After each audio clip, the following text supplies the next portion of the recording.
ladies and gentlemen, we welcome you back for the first time in 8 weeks. Episode number 84 comes to you live from Long Island alongside my guys, Ian Schraier, and our newest number 3 host, Mike Szabo. I'm Joey Jarzynka. We cannot thank you all enough for making us a part of your Friday evening. The Primetime Rundown is presented to you by Black Cats NYC. Be sure to download their newest album called Free Cake on the following platforms: Google Play, Apple Store, Amazon Prime, every single one, as well as Spotify too, wherever you can find music today.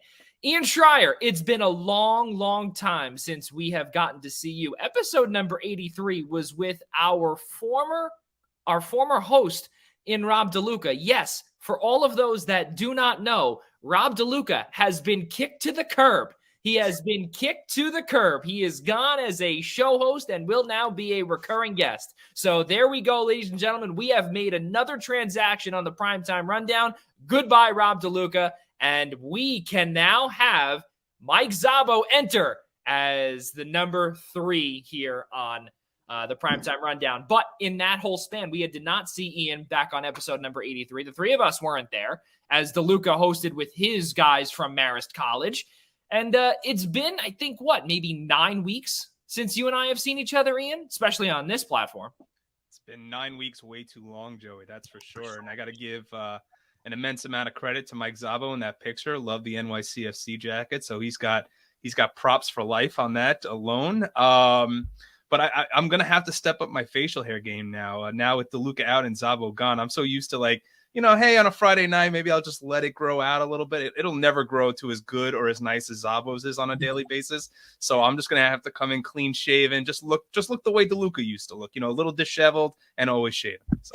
Well, I can tell you this much now that Mike Szabo is with us full time. Mike, cannot congratulate you enough for being promoted to the number 3. We are extremely grateful to have you on board with us. But now that the Rangers are going to be making the playoffs, which we'll get to later on in episode number 84. But if you have a playoff beard, I can't even imagine how far down yours can go. I would assume that you would look like Santa Claus. Oh, we're not going there, Joey, with that. That would go really far down. Mike, cannot this thing grow out, it's going to become a beast. Yeah, I can't even imagine. Well, Mike, welcome as official host number 3 to the Primetime Rundown. It's great to have you on board.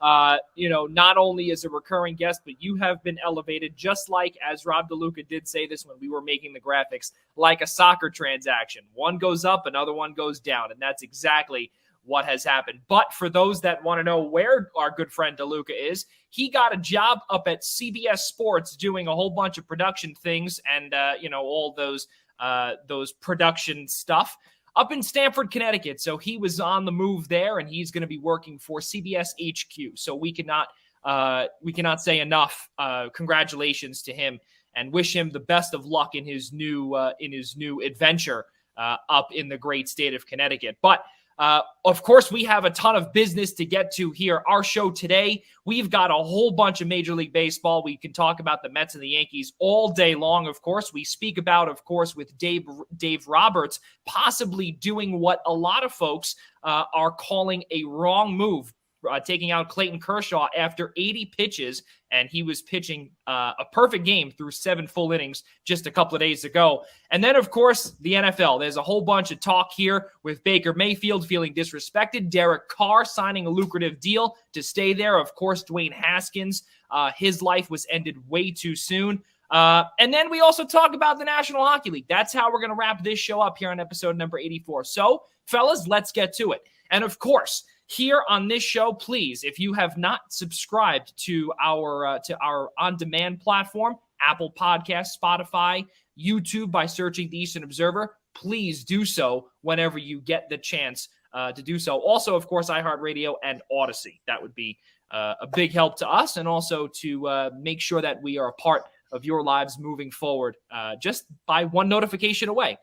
So, guys, Ian, Mike, the New York Mets, yes, that is where we are going to start. Even though that the majority still stands, me and Mike here are both Yankees fans, but we will I'll We'll live. defer to the better New York team to We'll stick start with off. the Mets though. Here, Do I have a choice in the matter still? No, I don't. No, you actually don't. You actually don't. Majority rules. But here, you know what? As we did say though, the Mets are the talk of the town right now. Max Scherzer's 2-0. He's 2-0 just a couple of days ago on Wednesday. The Mets took a good game against the Phillies by a score of 9-5. Starting pitching has looked good tonight. Chris Bassett will go at it in the home opener.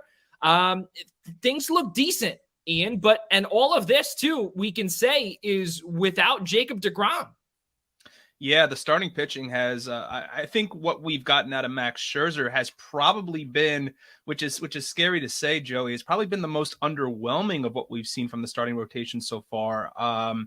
Gave up that 2-run home run in his first start back in Washington, second game of the season, to Josh Bell, and in the day game on Wednesday, walking the bases loaded not once but twice. But what Scherzer's bringing to this team is just a gamer mentality.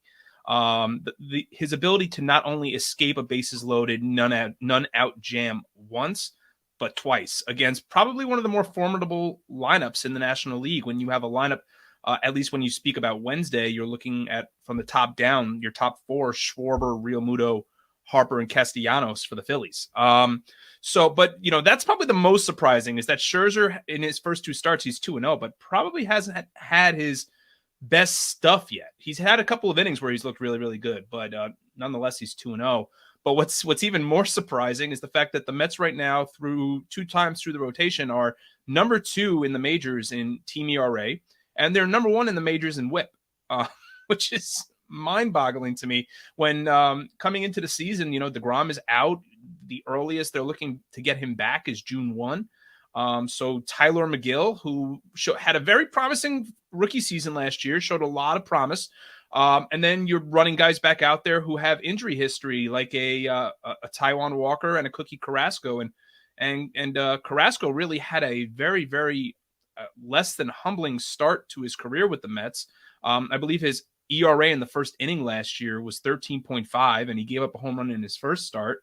And then you've got Walker, who was an all-star last year in the first half and really tapered off in the second half because he wasn't used to pitching that many innings. So, the starting pitching, Joey, has been outstanding, to say the least. I mean, the Mets are not scoring a whole lot of runs.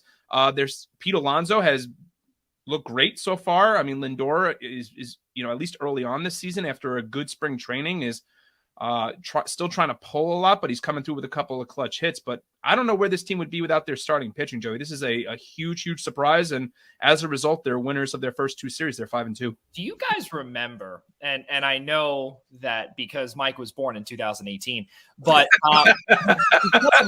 because of that, in 2016, you remember after the World Series, and I know Ian definitely remembers this, when it was the fantastic rotation of, and I had to pull this up because there was one name that I forgot. And of course it was the number 2 pitcher on the Philadelphia Phillies staff now, where it was Matt Harvey, DeGrom, Syndergaard, Steven Matz, and Zach Wheeler. That was supposed to be the cream of the crop before the Washington Nationals took that one right out of their their sleeve there. When they had when they had the Doug Fister of the world, they had the Jordan Zimmerman the year after. But 2016 was supposed to be the year of the Mets after they fell in the World Series and was supposed to be the year of their starting pitching. And now all of a sudden, Mike Szabo, things are working out in their favor, but they just simply cannot get enough run support. Hey, they did against the Phillies, but it's not enough on a day in and day out basis, where in today's Major League Baseball, the average I think is like 5 or 6 runs. Yeah, I think I taper my expectations with teams to start off this year. Everybody's had an abbreviated season, spring training.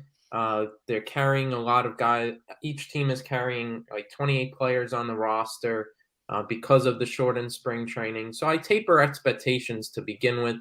But the pitching has looked great for the Mets. That's the biggest standout. And you really like, you're not surprised what you see from Matt Scherzer. If he's not having his best stuff, I'm more than pleased with that because he'll only get better as he goes along. The bright spot, of course, is Tyler McGill, how great he's looked so far. Yeah. And the lineup you would be confident is going to come around. Pete Alonso's really carrying it right now, but Francisco Lindor, if you can get second half Francisco Lindor down the stretch, Francisco Lindor, that will be huge. That would really be huge for this team. We've yet to really see a lot of the new acquisitions really make a stamp offensively. I believe Mark Canha had a 2-for-3 day in one of the games in the series against the Nationals. Yeah. Starling Marte's had a couple of hits or stolen bases, but they haven't really made a serious print yet. So it's just acclimating to New York, acclimating to the team and whatnot. So who knows what they continue to get out of Eduardo Escobar, other acquisitions or whatnot. But if you're the New York Mets right now or a Mets fan, you really like what you see. Pitching wise, I think the biggest concern for them right now is the bullpen and 100%. what you're going to get from them, because you're really going to need line. It's not as if the Mets can really, if the starting pitching isn't working out, can extend their bullpen. They really don't have that kind of roster construction. They need length from their starters, and then you rely on a certain set group of relievers to be able to get them through a big series. And there are a couple of relievers in there that have been inconsistent, or they're just not as deep in general. That's a big concern. Well, you see, that's also something else too, fellas. And Mike, to your point is that, you know, Steve Cohen in the offseason, he did fantastic, right? And, you know, there was, and it all started with, you know, Starling Marte. It all started with, you know, one little wrong move that, or one word that was said wrong towards the Mets and towards Steve Cohen. Steve Cohen said, okay, you don't like what we're doing? Okay, I'm going to whip out the wallet and the checkbook, and okay, $14 billion of my money is going to go into these players. And he just went out and signed everybody. We remember this, Ian, just, you know, prior to the lockout. And then also right after the lockout too, they signed guys like an Adam Ottavino. You know, they signed these quality name players, but what they bring to the diamond day in and day out has not been ideal yet. You know, just by looking at what they've been able to do, and when I say able to do, the names that they've been able to bring in are not really household names. These names have been pretty good. You know, again, Ottavino, Chasen Shreve at one point was decent in his time in Detroit, and then or when he was with the Yankees, of course, prior. Sean Reed-Foley, when he was a big-time part of the Toronto Blue Jays bullpen as well. These guys were supposed to be coming in, doing the job, and they haven't been able to do that just yet. Ian, you did bring up a good point where the team is still lacking an impact bat and somebody in the bullpen. Is there somebody that, you know, or a specific player that you might be able to remove out of their current role and maybe replace them with somebody else, maybe at the trade deadline, or a free agent that's just flying around out there heading into the first few days of the season? I don't know about that, Joey. I think whatever moves the Mets make, if they're going to be in contention come the All-Star break, will probably be a trade deadline move or two. I think the perfect complementing piece for the Mets, even though he took a ton of money to go to Colorado, and I still don't know why, is Chris Bryant. That would have really been that really would have been the A+ move for the Mets to really fill out that lineup.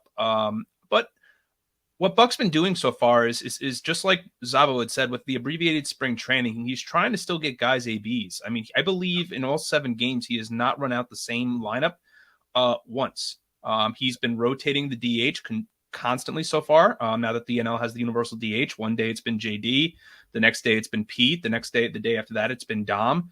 I mean, the next day it's been Cano. I mean, he's trying to get guys consistent at bats to see what he's got. And look, it's come with a 5-2 start. I mean, you could argue and say the Mets should probably be 7-0. I mean, they blew a 4-run lead late in the 8th. Against the Phillies the other night, and Twitter completely melted down that night. Well, I'm going to get to that in a second, and then the couple of defensive errors that Pete Alonso made that's in that series finale in Washington when the Mets were ahead. So, I mean, you could arguably say the Mets should be 7-0, but I think any Met fan right now would take the fact that they're 5-2. With respect to the bullpen, though, I mean, the bullpen was a concern coming into last year. I mean, their best reliever last year by far, and he bailed for the Angels, was Aaron Loop. Yeah. And the Mets are still trying to find a left-handed arm that's going to at least be consistent and reliable. I mean, right now their two options are Joely Rodriguez, who they acquired from the Yankees in the trade for Miguel Castro, and Chasen Shreve, who a couple of years ago had an okay year for the Mets, and he's looked okay so far, but they're still lacking in that department. I mean, the one proven, I would say the most proven relievers that they have are their 7, 8, and 9 guys. And I hate to throw Edwin Diaz into the mix, but you have to. Okay, it's going to be Ottavino, Lugo, and Diaz. After that, it's a real crapshoot. I mean, Sean Reed-Foley did not look great last year, even when they threw him in a spot start situation. Trevor May, I mean, I know when they brought him in there, they were expecting him to be their 8th inning guy. He just reminds me too much of like a Hansel Robles, like just throws really hard, and as a result got hurt the other night. That's legend, Hansel Robles, yeah. Yes, but I mean, but trying just to throw hard enough to throw pitches past guys. I mean, Trevor May has not been consistent in his time with the Mets. Drew Smith looks good so far, but again, these guys, there are too many guys that have just been inconsistent with that in that bullpen.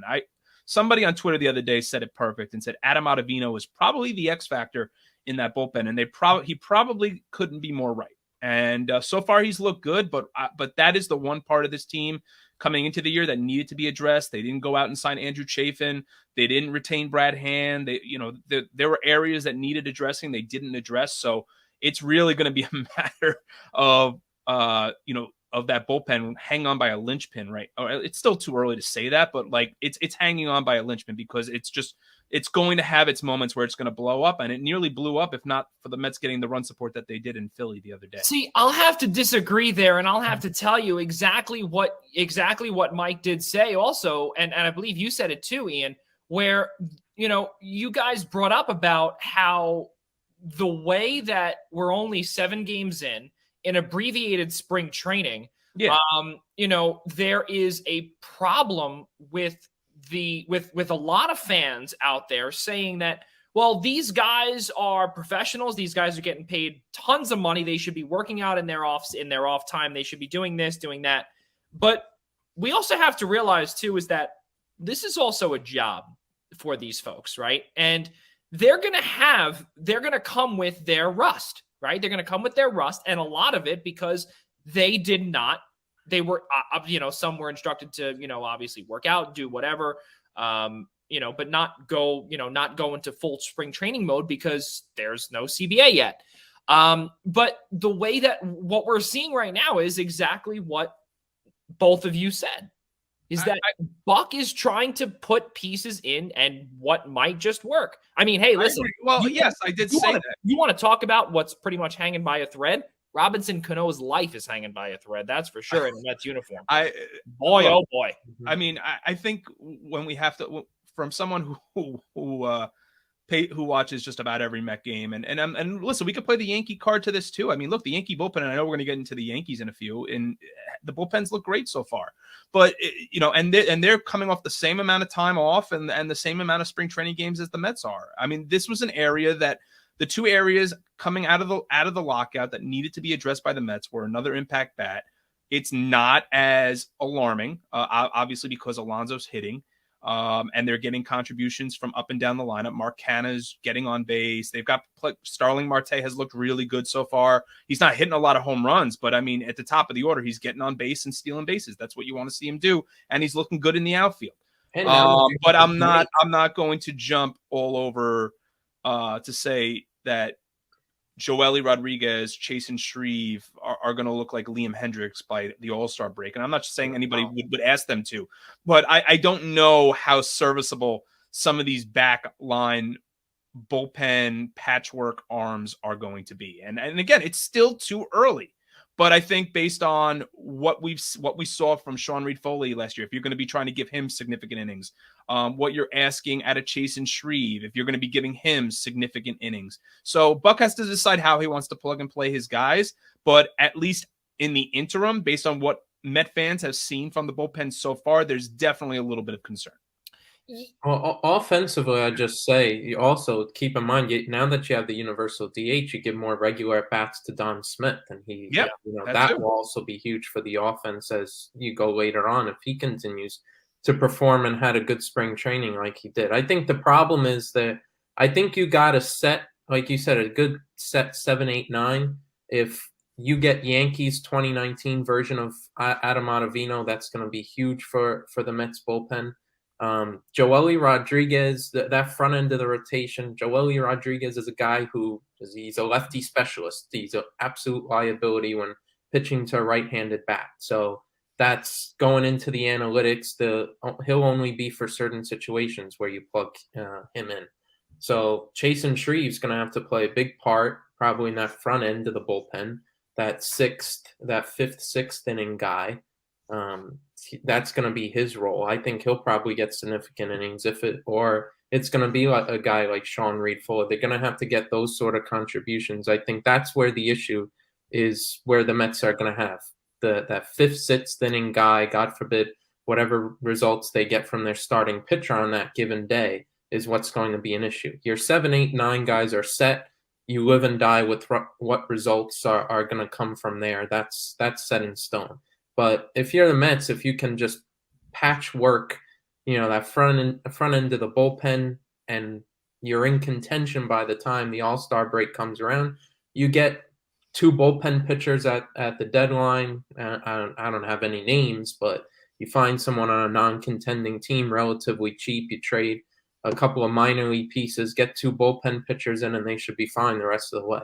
I think this is a tough conversation to have 7 games in because, and by the way, also for the folks that are out there, I did say early on in the show about Chasen Shreve. Did not mean Detroit. I meant to say St. Louis. That's my fault.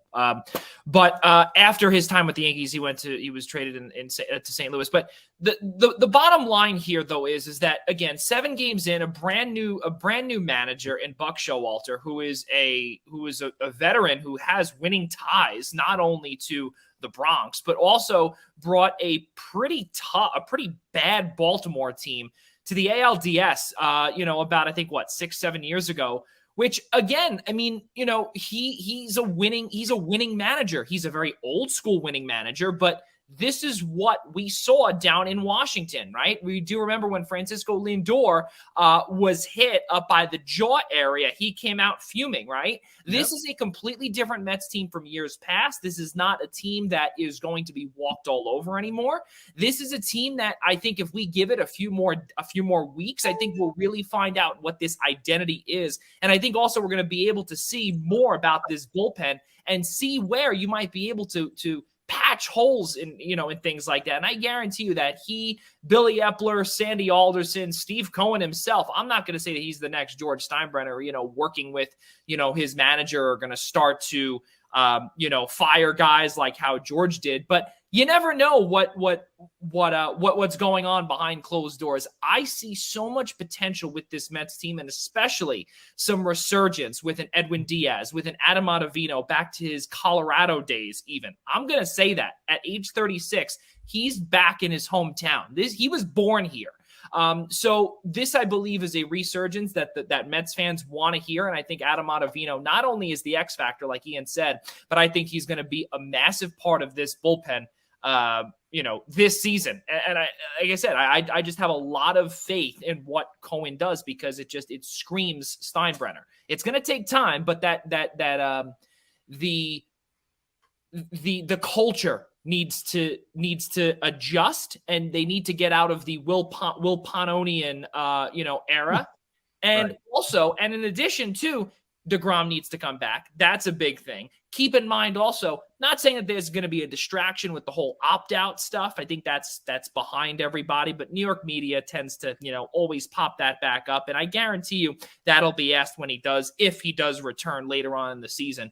But in terms of an impact that as well, Ian, that I believe you had written down here in our little prompt here, Dom Smith was a big part of offseason trade talks. And when we say offseason, about a couple of weeks ago, he was supposed to be going to San Diego. There was a lot of talk for Eric Hosmer potentially. Which would have been a very stupid deal. Exactly. So when I think now with Dom Smith, that is in the past. Now he might be able to potentially take a job away from somebody like potentially even a Robbie Cano, who was supposed to be somebody that could potentially fulfill that DH spot.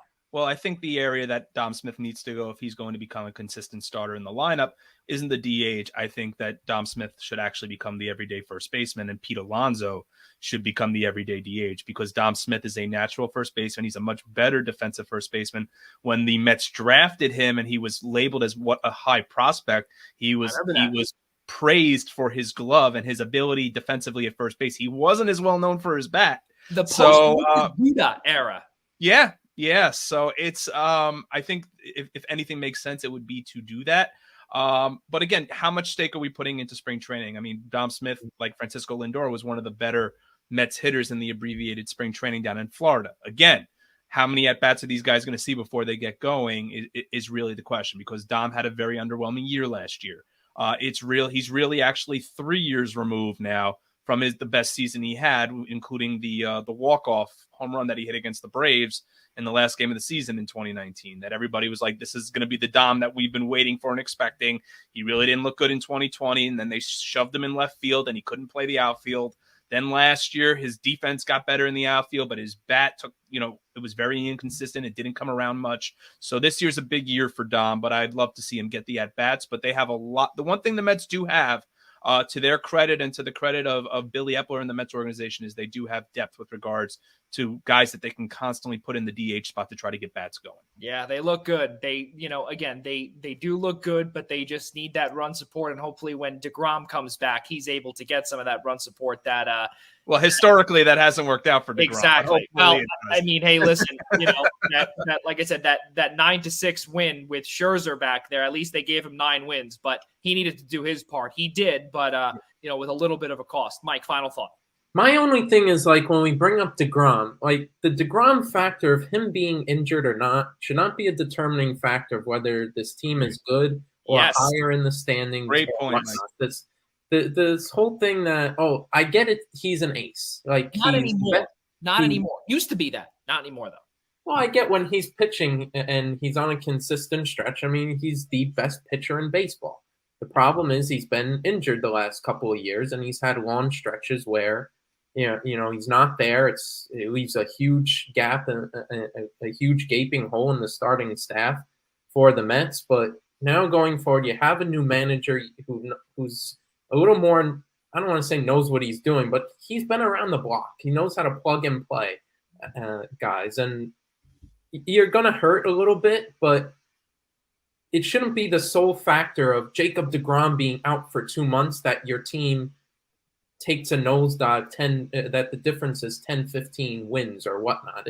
It's not like that. The fact last year, it's not the reason why the Mets didn't make the playoffs last year wasn't because deGrom was out for so long. It's because the offense was inconsistent and the run support wasn't there. That has to ring true this year, that if they can continue to play really well and are really good by the time deGrom comes back, that's going to boost them even more. I think Jacob deGrom will wind up adding to things here rather than it's him not being there. It's going to hamper them. You still can be able to get through it with your other pitchers. They've been performing well so far. Hopefully that continues. But it's really the offensive production so far that if that starts to pick up, that's what can help this Mets team be really good. And then you add a guy like deGrom there and off they go. Well, 10 1/3 innings of work for the man that you named at the top of our segment, and Tyler McGill. 10 1/3 innings of work has only allowed a grand total of 6 hits, 11 Ks, and his opposing batting average is a 176, and he's 2-0. This man is going to be making a run for that number 5 spot, because keep in mind, Taijuan Walker now, who's on the injured list as well, his spot now is in serious jeopardy if McGill keeps on going. And, listen, I'm not going to say that Walker, just because of his name and what he was able to do last year with the Mets in the beginning of the year before completely imploding, was, a flash in the pan. We know what he was capable of back in Seattle. He has what it takes to be a number 5 pitcher. But again, if McGill keeps on going here, would not be surprised if Walker gets thrown into the pen to be a long relief pitcher, a long relief guy. And that's not a bad thing. Yeah, it's a good thing, because it just shows now that the Mets have this depth that, again, years ago when we discussed it at the top of the segment back in 2016, you had these guys like also don't forget, you also had Big Bartolo Colon too as a part of that rotation as well. And now you've got this really good 1 through potential 5A, if you will, once Walker is able to get back from the injured list. Good things in Queens are on the horizon. There's no doubt. And I mean, as a Yankees fan, which we'll segue into, it's very tough, Mike, to see that Queens is doing better than the Bronx, because that's exactly what's going on here. Despite the Yankees taking 2 out of 3 from Boston, Aaron Judge rejected a contract offer last week. 8-year deal worth over $230 million, which is about $32 million AAV. He's taking a massive gamble on himself, and he's looking to really talk with all 30 teams or all 29 teams. In addition to the Yankees, that would be 30. He thinks that he can get it done again. What do you think, Mike? There's so many different directions I can go with this. I mean, how much do I really want to blame both sides? The Yankees, I think, threw out a fair offer. I mean, listen, we have this whole stigma, and it's valid most of the time, that the Yankees aren't spending that much in the last couple of years and whatnot. Well, they certainly were bringing out the Brinks, backing up the Brinks truck to Aaron Judge. In this situation, they're willing to make him the highest paid position player in franchise history. Now, that's a relative term, but $30 million a year is $30 million a year. And 7 years and whatnot, it was a fair offer. But listen, Judge had a really healthy year last year that I believe he was top 5 in the MVP in the AL. Yes. He was had a great year and completely healthy, which was a huge aspect of what needed to happen heading toward his free agency. Is that was the big issue for Aaron Judge, freak injury or not, is that over the last couple of years he's been getting injured. Remember the beginning of last year where we had the drama that on the flight to Tampa and that early season series in Tampa Bay, that they had to rest him because of the turf, and they're worried about a muscle cramp or whatever, and we had all that sort of stuff. That storyline went away the rest of the year. And so if you're Aaron Judge, if he has basically the same exact year as he had last year, he can absolutely get more money than what the Yankees offered him. That doesn't mean what the Yankees gave him was an unfair offer. It was absolutely a fair offer to give. But this is Aaron Judge betting on himself. And listen, I think it'll strike people really the wrong way at times because, hey, he wanted to say he was a Yankee for life. Please tell me, how many times do we hear that from every free agent with every team negotiating when it comes up to free agency? I want to be a Yankee for life. I want to be a Met for life. I want to be a National for life. Part of it is a negotiating thing. Listen, I believe Judge wouldn't mind staying here. His brand in New York is great. For Christ's sake, they named a section of the stadium after him. He has the branding and the media power of New York City, all the commercials that he's on and whatnot. So I don't think he'd mind staying here, but I do like to keep his options open. He's betting on himself to have a really productive year. And like I said, if he does, he can absolutely get more than what the Yankees offered. I'll spin it the other way, too. Maybe it's not about the money. 31 years old. He's a California native. Maybe that's also in the back of his mind, too. And maybe just it's the simple fact of wanting to go home. If someone out there offers him enough, it might be enticing enough. Art Moreno possibly might be coming to call because there's no room for you, Judgy, out there in the Chavez Ravine. But Ian Schraier, do we remember many years ago, because I can't believe, and I know we've had this conversation, the three of us outside of this show, when Aaron Judge, because I think Mike said it, 31 years of age, I was in shock. I feel like he was just came into the league yesterday. Exactly. Right. And so many folks say, yes, he is a baby Yankee. He's in the same conversation as the core four, as a Jorge Posada, as a Derek Jeter. That is a baby Yankee, started all the way from the bottom, was drafted by the Yankees, worked all the way up. And I remember many, many years ago when he was drafted, right? He always had to look up to number one prospect not in Major League Baseball, but in the Yankees organization, was Manny Banuelos, who was a big, big bust at the time, right? Still is. He's still down. He was an invitee down to spring training this year, but has never been anything. He was another first round bust. But be that as it may, though, Aaron Judge is now the face of the New York Yankees. He's not the face of the high A Yankees or anything along those lines, but or the Scranton Wilkes-Barre Rail Riders or anything along those lines. But I mean, listen.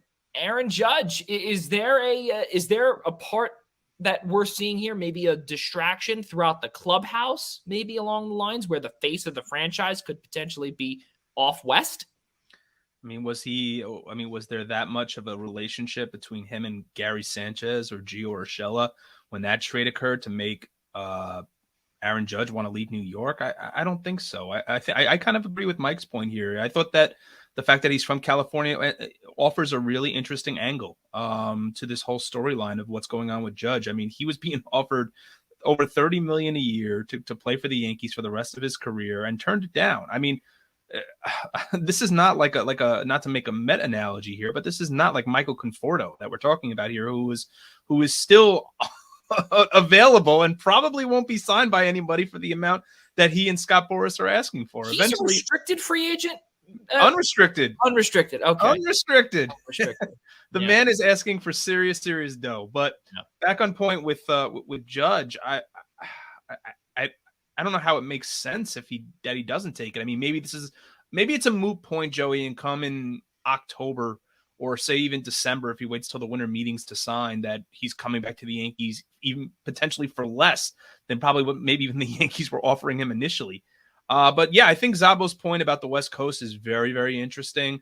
If he's from California, so like you said, the outfield with the Dodgers, very, very full, but I'm not so sure that Mike Trout would mind having a partner like Aaron Judge in right field. We're forgetting another team.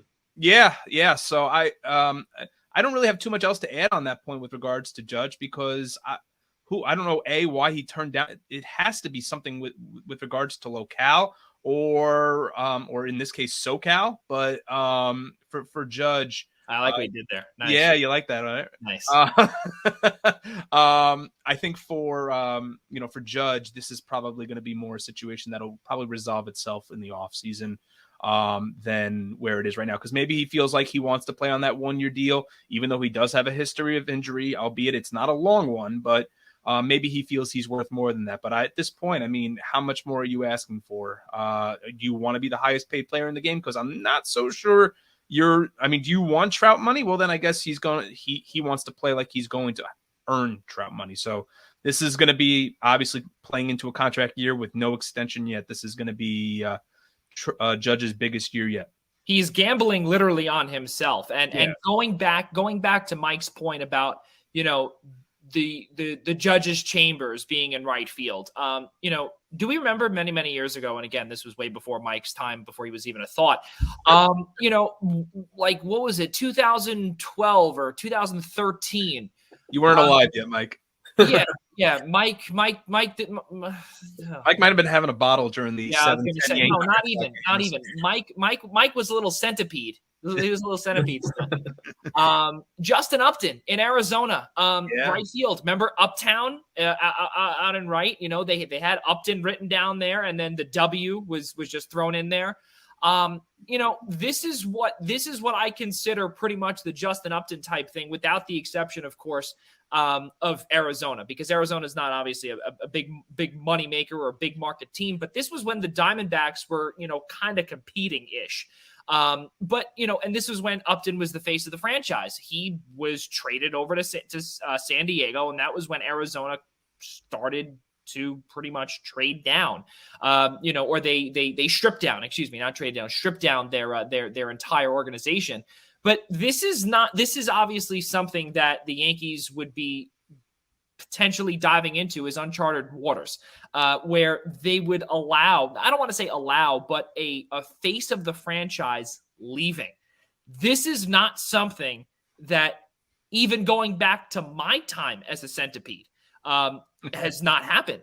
Seriously, has not happened. And even before Ian's time too. This is not the Yankee mantra where they would allow that to happen. And this is the part where I know Mike and I have said this a few times. George Steinbrenner's flipping in his grave with his son. There's no doubt in my mind. And the reason why is because if George was here and if George was in full, had his memory, cognitive, everything, right? He would open the wallet for Aaron Judge. Check, sign on the dot. Whatever you want. Exactly. Whatever you want. Blank check. Yep. The blank check, write down your number, I'll sign George Steinbrenner. That's it. But now in today's day and age with Hal running the show, luxury tax is a big deal. I understand. But you also have a lot of money tied into Garrett Cole. Keep in mind also, many, many years ago when the Giancarlo Stanton trade happened, I'll never forget a former host on this show, Nick Partain. I'll never forget. I texted him first thing. What did we say? I said, this is going to come back and bite the Yankees in the butt. Why? Because Gleyber Torres needed money, which that's not going to happen anymore, and Aaron Judge needs money. But then they still need pitching. So now they're going to go out, try and replicate 2009. It's not going to happen because now Hal is in charge and the tax is there. It's not going to happen. And this is the part where I would not be surprised if Judge walks, Stanton moves over into right. You've got too much money in Hicks. And if Hicks has a good year, Art Moreno, come calling. I could see it happening. And this is my thing with the Yankee front office is as fair as an offer that it is. The thing is, as much money as they have tied up in Stanton and Cole, as of right now, their payroll next year sits at $145 million. So, okay, but you still need. But the thing is that more million. They could have gone up a little bit more. I'm not sure why Hal didn't. Not that the offer that they gave was unfair, but it kind of felt like they could have gone a little bit farther. I think the issue was really the years and not the money itself. Because we heard reports afterward on Friday, too, that Judge was looking for 9 years, which is ludicrous. No. Like that. Is there something about like a Boris 8 client? And I don't understand well, this. that's the thing, too. I understand you want the financial security, but is there something about every Boris client asking to be paid until they're 40 years old? That's just what it feels like to me. Yeah. And listen, Scott Boris can do what he wants. He's the best agent there is in Major League Baseball for a reason. And Judge is going to get paid. So it's just a matter by who. But 9 years, 9. What exactly? You're only getting 5 to 6 good years there. Well, my whole thing is, what are you expecting out of Judge by year 38, 39, even 36 or 37 at that point? Because now, I mean, are they still expecting him to produce, or is this going to become a Albert Pujols situation? All right, so let's talk about the Angels there, Joey. At the end of his contract, is Pujols going to become the same that Judge potentially would be out there? Is he just going to be a guy who's going to hit you the occasional home run and bat 240? Because that's not what you're signing a guy to $30 million a year for, right? Well, this is the part where I also want to talk about Stanton too, because again, even though I brought up the whole Stanton thing, you said it perfectly, Ian. You look at what the Angels dealt with towards the end of Pujols' career, just I don't know, 2 years ago. And this would happen with the Yankees times two, because at the end of the contracts for the respective players in Stanton and Judge, they would both be 39 and 40 respectively. That's a problem out in the outfield. I mean, listen, unless you think that these two can become the Gardy party defensively, I don't expect it to happen. I don't expect it to happen, Mike Szabo. And listen, I mean, it'll forever be a Gardy party in this. Listen, big contracts. That's the risk you take, is toward the back end. It's not. They're not going to be as productive, but by the front end, they win championships, which you can take that trade off. That's true, Mike. That's true, and that's true. Not in today's if you're going to pay him that much money, pay someone that much money over that many years. Do it the way the Padres are doing with Tatis. Do it the way the Mets are doing with Lindor. Do it while at least you're getting 80% of the years of their contract that they're contractually obligated to pay these players. At least have them in their prime.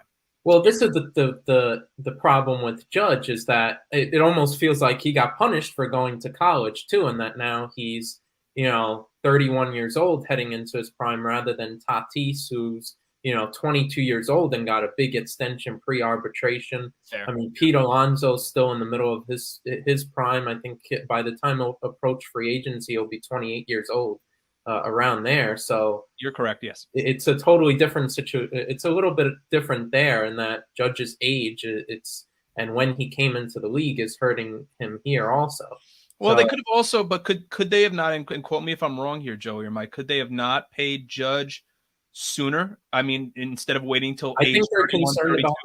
I think they're concerned about the injury history. Yeah. I think that story that we heard early on in last year, in the first couple of weeks and months of the 2021 season, where, you know, every little cramp, they had to sit him a day, or they're going down to Tampa and they're playing on the turf, we have to give him a day off. Or they played this game with Stanton too, where on opening day, just after, you know, it rained the previous day, they had to shift Stanton to either the DH or not play him at all that day because, it's, you know, there was dew on the grass or whatever. We got to watch out for him and whatnot, and his muscles or muscle cramps or whatnot.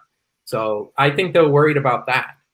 As much as you would have wanted them to extend him, it was a conversation this winter, certainly, but I think they were just concerned about that injury history.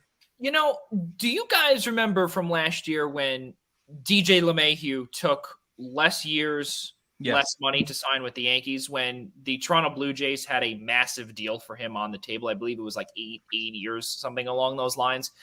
But now, obviously, 10 years is the new norm. But, you know, with Corey Seager and, you know, Manny Machado, who started it all, thanks a lot. But, you know, all joking aside, though, you look at what DJ LeMahieu did and pulled pretty much a 360 towards the latter part of free agency last year. And he signed a 6-year, $90 million contract going all the way until age 37. Do you see that potentially happening with Aaron Judge? Even though, again, DJ LeMahieu is not Aaron Judge, but just a couple of years ago, he was the AL batting champ. The only way that happens is if Judge is injured for about, you know, let's say 40 or 50 games. And maybe that's a little much, but the other piece you can add to that is that if Judge decides to go this route, and I think the Yankees would be all for it, but again, we'd be running into the same situation again in 12 months, is try to sign him to a 1-year deal, to a lucrative one-year deal. Now, I don't know if Judge's camp would take it, but also if Scott Boris's clients have been very inclined to take 1-year deals to build off of, to show, okay, I wasn't hurt. I'm in another contract year, and I'm going to go out. I'm going to test free agency, and I'm going to make the money that I feel like I'm owed while I'm still in my prime. And Boris clients are known for doing this. So that would not surprise me. I think the Yankees wouldn't ill afford to maybe even take a chance like that, to try to sign Judge to another year, to at least for the Yankees' sake and maybe for their fans' sake, if they want to keep and hang on to Judge, at least extends the life of the contract, of the negotiations a little bit. I mean, it wouldn't be an idea that Hal would completely oppose, because even though, you know, he watches the payroll a lot tightly, more so than his father ever did, the key for him is years. If he has to spend money for a 1-year commitment, fine, he'll do it. It's not money tied up long term, so it could be an option. Well, you look at some of the teams that are out there, and obviously, you know, Mike brought up about the location factor. And you look down in SoCal and you look and see how much money is tied up into players for Art Moreno, who's the owner, the chairman of the Angels. And Mike Trout and Anthony Rendon, they're taking up a combined $75 million between the two. But can you add somebody like an Aaron Judge in there who could make a solid duo out in the outfield, both on the corners potentially? Now we're starting to see Aaron Judge take over center field a little bit. You know, now we're getting Stanton going into left and to right. Do you Not guys? the team I'm thinking of. I was going to say, now, who is the team, if this does happen, where Aaron Judge talks with, as he said, he's going to be talking with all 30 teams?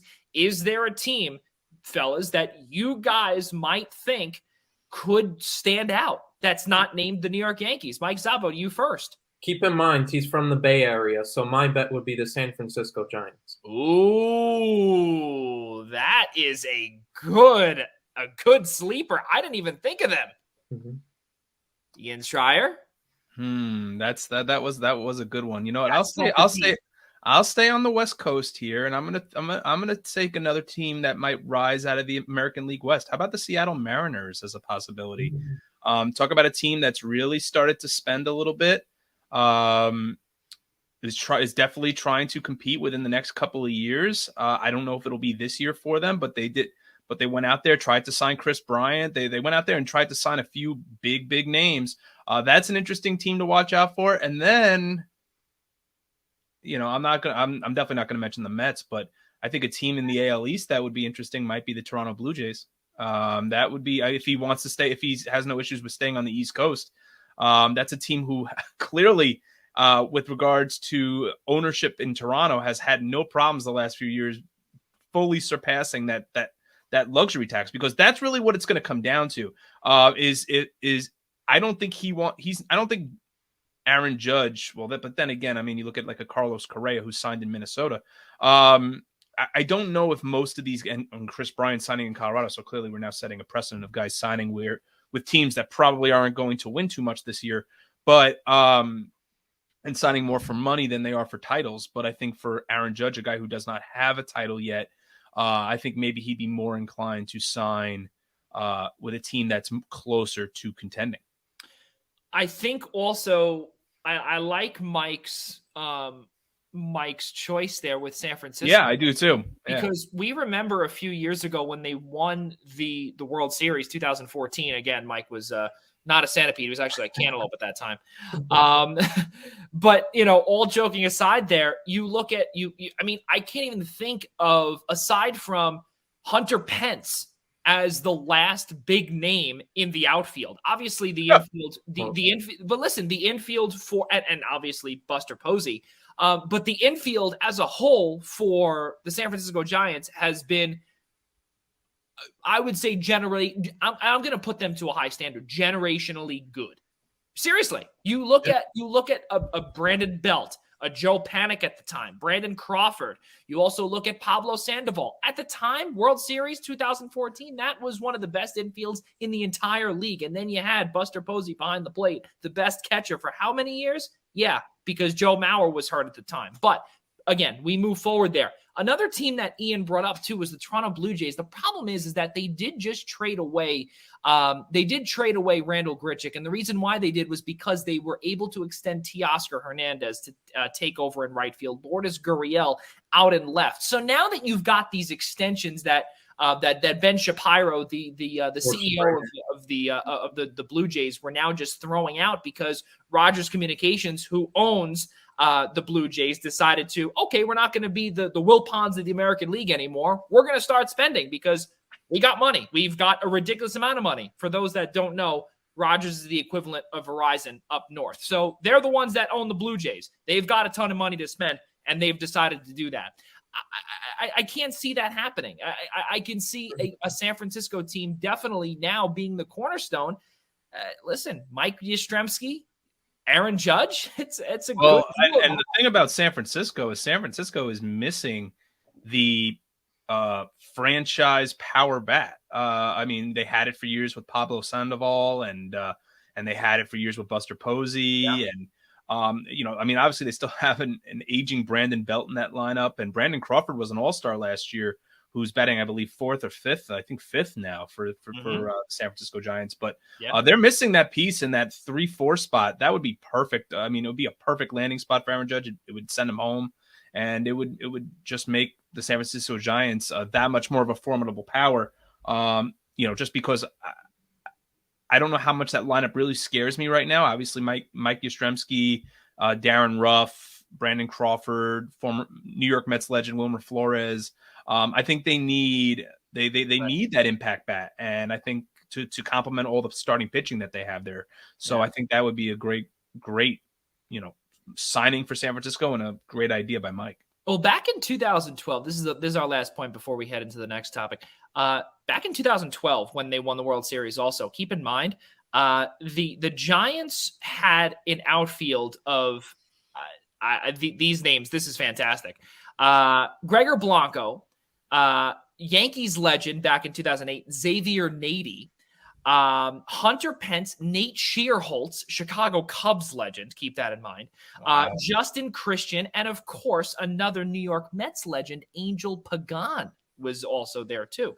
So this would be one of the best signings for the Giants if they can actually get that to go. And now with Gabe Kapler out there, this is now a team that might just be, and again, I don't want to go out and say that, this team is going to be, the big money spending team and everything along those lines. That's not listen, that's not how it's going to be. And this is not a team that's going to have, I can't believe I'm saying this, but this Aaron Judge signing, if the Giants were to be able to do it, this would go along the lines, and I'm going to throw out these historical names. Yeah, it's happening. This is going to be a Barry Bonds. This is going to be a Willie Mays. This is going to be, I'll even go way older. How about Mel Ott? Legend. This would be an incredible signing if that does happen. But the Yankees would be in serious trouble if they were to let Judge go. Guys, let's keep on moving forward here. Since we're almost about an hour through the show already, a few minutes before the top of the hour here on the East Coast on Friday night, guys, alongside my guys, Ian Schraier, Mike Szabo, Joey Jarzynka on hand with you for episode number 84, the first time in 8 weeks that we've been doing this. We cannot thank you enough for making us a part of your Friday evening. Guys, a couple of days ago, Clayton Kershaw was pitching a grand total of 80 total pitches, a perfect game against the Minnesota Twins up in Minnesota of your Friday evening. Guys, a couple of days ago, Clayton Kershaw was pitching a grand total of 80 total pitches, a perfect game against the Minnesota Twins up in Minnesota. And Dave Roberts pulled him out. There were some quotes afterwards that were a little bit controversial by the aforementioned Clayton Kershaw that said, he said, blame it on the lockout. He said that he supported the decision to come out with 80 pitches. And I'm guessing he knows with his own personal injury history that maybe it was the right idea. Me personally, again, Clayton Kershaw has thrown a no-hitter before. He's also pretty much accomplished everything with the exception of a perfect game. Mike Szabo, do you keep him in, or was it a good choice taking him out? Good choice to take him out. I know that's an unpopular opinion, but and I know a lot of people will get on Kershaw for what he said, and I know already a lot of ex-pitchers have been like, oh, well, I pitched through this, and this is how we used to do it back then, and, we used to go out there and pitch through everything and tear our arm off and all that sort of stuff. Does this grind your gears, Mike? Does this grind your gears?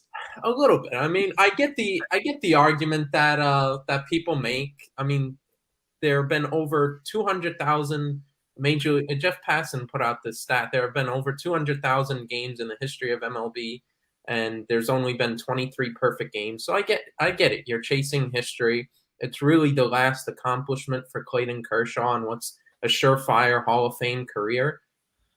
But you got to look at, like, Dave Roberts is a manager, and his job is to manage the team day to day, get the Dodgers wins, and get them championships. Like, that's his job. When I saw tweets about, oh, well, this is why people are turning off Major League Baseball, and this is why the game is 2 innings and try and get a perfect game. Come on. I mean, listen, at the same time, we could be having this conversation. Dave Roberts would have let him in, and 2 batters later, he gives up a single, and this conversation is moot anyway. But I get the idea of giving him the chance. But listen, Kershaw missed the postseason, a lot of the postseason run for the Dodgers last year because of injury trouble. The entire postseason. Postseason, and they really could have used him, especially in that Braves series. Yeah. They really needed the pitching there. So, and he's had recent injury history, whether it's his back or something with the arm, going back 3-4 years now. Yeah, and you top that off also with an abbreviated spring training where he really could not build up. I don't see a problem with Dave Roberts taking him out. I look at this. I put this out on Twitter too. I compare this situation's a little bit different, but I compare it to this. You take it a little bit closer with the Yankees. Look at the Corey Kluber situation last year. Yeah. Now, Corey Kluber is very different in that when the Yankees signed him last year, he was coming off of 2 straight injury-rattled years. He only pitched 1 inning in 2 years because of all the injury troubles he had. But the Yankees signed him, went through spring training. All right, things are going good. A month or so into the season, he's having very uneven starts, but then right before that no-hitter down in Arlington, Texas against the Rangers, he had a couple of starts beforehand. He was starting to look really good. He was starting to round into a solid number 2 pitcher for the Yankees. Then that no-hitter comes around. Pitches a full 9 innings, I believe 100-plus pitches. Great no-hitter. First no-hitter for the Yankees in 20-something years or since David Cohn's perfect game and whatnot. Great history. The next start, what happens? 2 innings into Kluber's next start, there's an issue with the shoulder. Something's happening. He comes out of the game, and he's virtually injured for the rest of the year. Now, listen, it was great for the Yankees and a great moment for Yankees fans and baseball fans to see a no-hitter there for Kluber. But if you're the Yankees, your management and whatnot, would you have rather have seen not get the no-hitter and Kluber pitch a fully healthy year, especially the way he was starting to trend to be a really solid pitcher, rather than have that great moment, him be injured the rest of the year? Who knows? Maybe if he was healthy, the Yankees would have been 5 or so wins better off and had the wild card game at Yankee Stadium or somehow, avoid it, be a little bit closer in that division race or whatnot. Who knows what would have happened if he would have been able to pitch a full season. So I look to that situation a little bit and try and evaluate there. But I understand the debate there. Now, I want to take it a little bit of a different spin here. And the reason why is because I agree with what Mike said there. But the one thing that I do disagree with is that these guys are professionals, right? And the way that the Los Angeles Dodgers, the way that they're built, they are just built with player after player after player. And I'm not talking about, top prospects or, anything along those lines. I'm talking about high paid players that, they've got such great depth at every single position. But the problem is that they don't have that much depth at pitcher. That's the thing that a lot of people do not get. Ian Schraier, I want to throw this one to you here. Mm-hmm. If Clayton Kershaw was the one to say, if maybe Dave Roberts went out there and chatted with him for a few moments, right? We'll give it to you, right? We'll say, all right, Clayton, the ball's in your court. What do you want to do? Is that the right decision as a manager? Or was it a solid one with what he did by taking him out and not even saying to him, all right, or giving him that option? I think it's still the right move, Joey, because I thought David Cohn, I was watching the Yankees Blue Jays game the other night, and I thought David Cohn said it very eloquently. He said that every manager, when their pitcher is pitching a perfect game or a no-hitter, has to make the decision whether or not they want to pull them by the end of the 7th inning, because you can't pull them after the 8th. That's the whole thing, right? You can't say, for example, they get a 1, 2, 3 inning in the 8th. Now they're just about exceeding 100 pitches, maybe, unless they really get a quick inning out of it. Yeah. And now you're going into the 9th with the starting pitcher going for the no or the perfecto at 100 plus. So perfect example. Okay, Mike went the Yankee example. I'll take the Met example. Let's go back to 2012. Let's go back to Johan Santana's no-hitter. Yeah, Johan Santana was never the same pitcher for the Mets. Granted, he was with the Mets at that point now 4 or 5 seasons. Okay, he was definitely at the tail end of his career when he threw the no, but he was never the same pitcher. And I remember that Terry Collins rested Johan once, maybe even twice. Through the rotation just to try to get his arm back up to speed. And I believe he threw 136 pitches that night in order to clinch the first no-hitter in Mets history.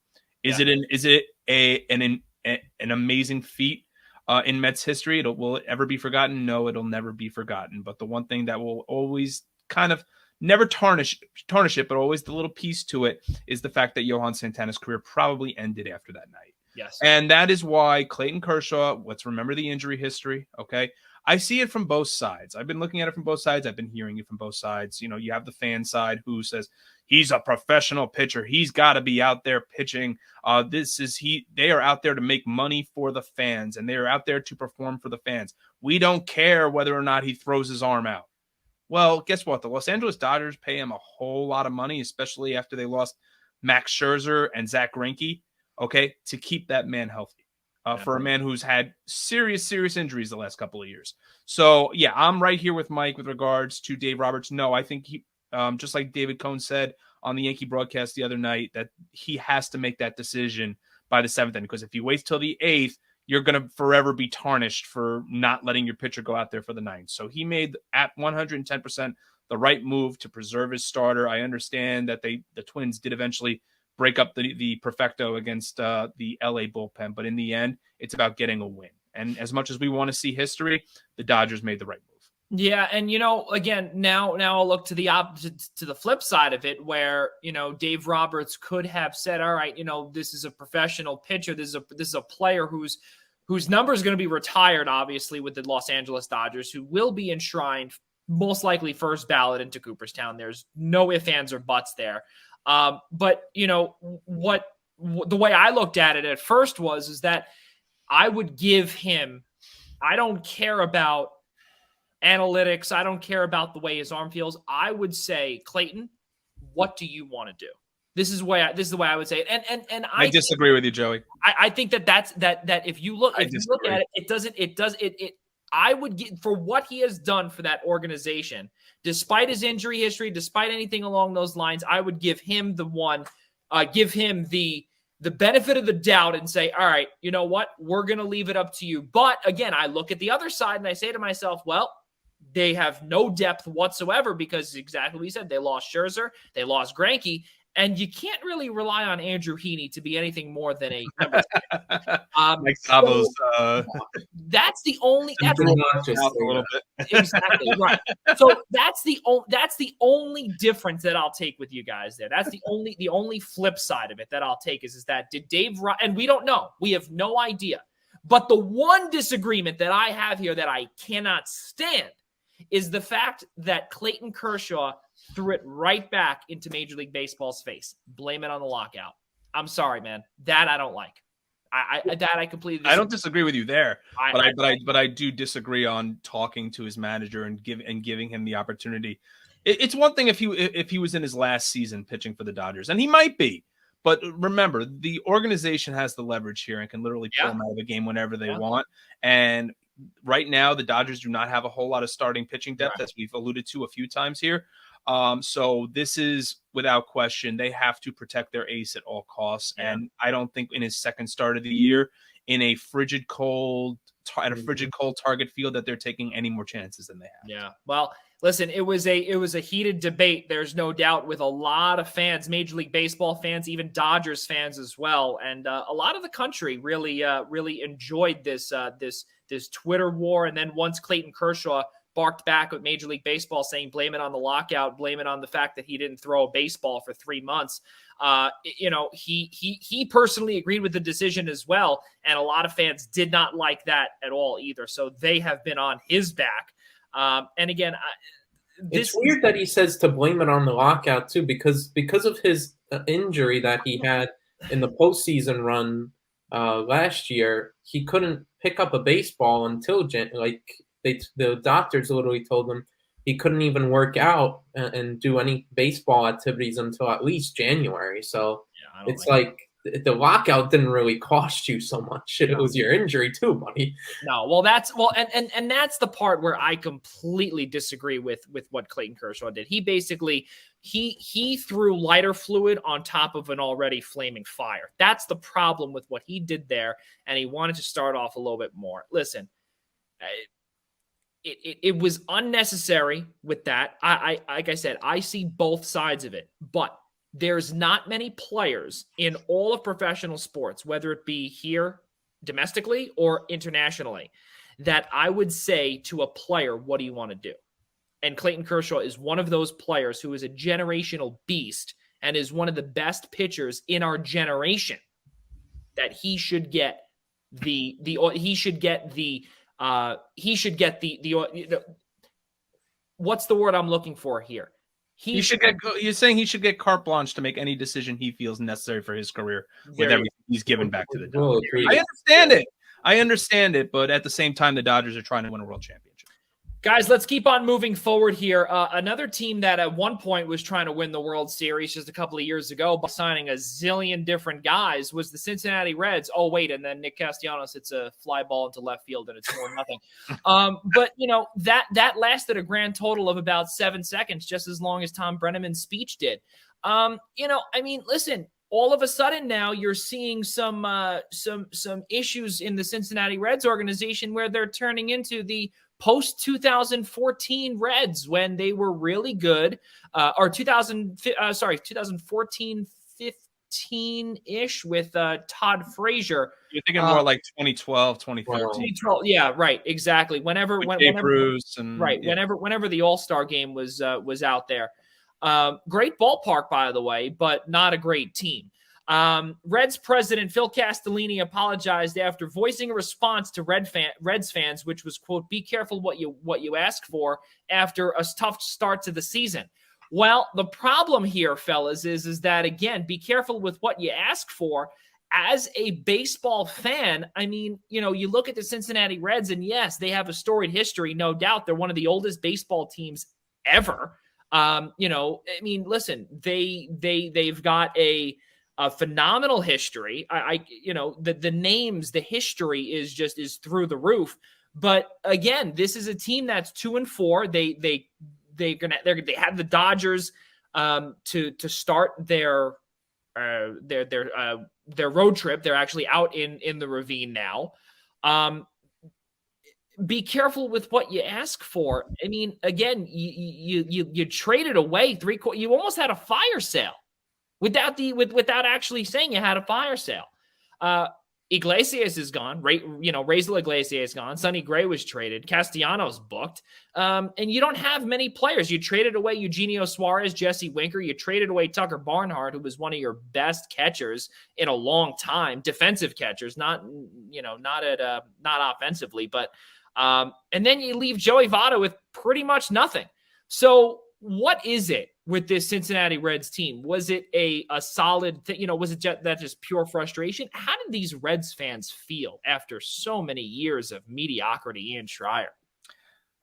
It's tough because the Cincinnati Reds have never been a team, at least recently, to go out and spend big money on players. Remember that as well. Eugenio Suarez, I believe was still arbitration eligible when he was traded. Yeah. This is another example of just not, remember when they got Mike Moustakas and Nick Castellanos, they really got them both on very team friendly deals. When they had Trevor Bauer during his Cy Young year, he was on a very team friendly deal. So that's the thing about the Cincinnati Reds. You could kind of thrust them in the same conversation, I guess, as the Oakland Athletics, is that they maybe they don't build through their farm system so much anymore. We have not seen that since the days of Joey Votto, Jay Bruce, Brandon Phillips, those type of players. But they're definitely akin to signing players on the cheap, something Mets fans know a lot about. And it's fans are calling for the owner to sell the team, and you completely understand it, because this is a team who 2 years ago in the shortened season made the playoffs, behind that rotation led by Trevor Bauer. They went out there, so they signed some pieces, and you thought to yourself, this was going to be it. But after Bauer left, you knew all the cards were off the table at that point. Jesse Winker was if I'm not mistaken, Jonathan India was the National League Rookie of the Year. Yeah. And he is the only piece for the most part remaining from that club that has any all-star potential. Not even potential or luster, whatever you want to call it. Joey Votto, obviously, but that's the thing with Cincinnati, is that it's just frustrating to say. Sonny Gray, another piece, gone. Amir Garrett, St. John's legend Amir Garrett, gone. It's Jesse Winker was an all-star last year. He was one of the best leadoff hitters in the league last year. Traded to Seattle with Eugenio Suarez. So it's this is a team that I don't want to say year after year, but I think this has been coming for a while. They tried with signing a couple of complimentary pieces between that era of Todd Frazier, Votto, Bruce, and now with, Gray, Castellanos, Moustakas. They took guys with aging contracts who are on the cheap, who knew they had to be paid big money, and they didn't pay them big money. And now Reds fans, I don't even say Reds fans, but now we're starting to see kind of the drift of it all. Yeah, great place to see a ball game, by the way. Mike Szabo, your thoughts on the Reds? Listen, this is far from the Johnny Bench days, from the Barry Larkin days. That is long gone. Again, way before you were a thought. Go ahead. Yeah, I think Ian made a great point about how they just don't spend that often. And what bugs me too about and what would frustrate you as a Reds fan also is that they're in a bad division. They've been pretty solid lately. Like again in the shortened COVID season, they made the playoffs.